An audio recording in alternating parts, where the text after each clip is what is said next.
how the accident happened. Now, I know that it didn't happen that way, and I want to know what was on her mind at the time. Well, I'll not stop you, Mr. Barnes. But I'll caution you not to carry this line of questioning too far. Thank you, Your Honor. Miss Sanford, you spoke of a George Peabody. Don't even mention his name to me.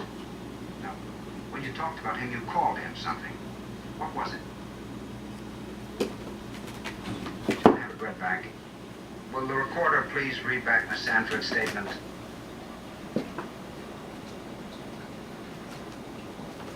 Question. And who is George Peabody?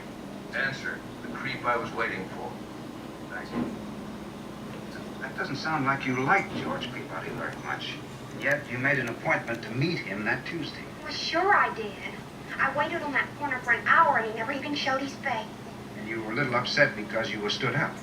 Well, wouldn't you be? Wearing your best dress and everything, and he never even showed. In fact, you were quite angry.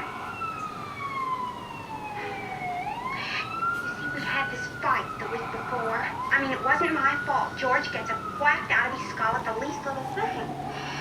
Well, anyway, I went to this bash at Freddie Drew's place, and, you know, Freddie digs me too much, and George went ape about it. Your Honor, I think I might be able to translate. You see, it appears that George is highly excitable. And Miss Sanford went to a party where the host, Freddie. where a young man named Freddie, paid her considerable attention. And this made George quite angry. Is that right, Miss Oh, Sanford? yes, sir. Anyway, we had this fight, and he didn't call me for over a week. George, I mean. And then 2 hours before the accident, he gave me a bell. A telephone call. He wanted me to meet him at the corner of Holland and Greensville at 6:30. And you were waiting there, growing considerably more angry when the accident occurred. That's right. And you were pretty busy thinking about George, too, weren't you? I'll say I was. Oh, boy, the things I was going to tell him. Yes. You were dreaming up all the things you were going to say to George when you saw him.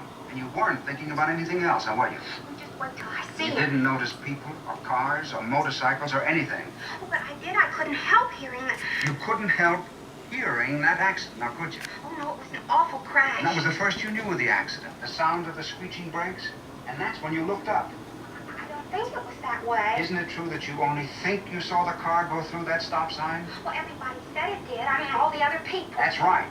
You thought you heard all the other people talking about it, and you believed it. That's all, Miss Sanford. You may step down. Your Honor, the prosecution now calls Colonel John Hoy.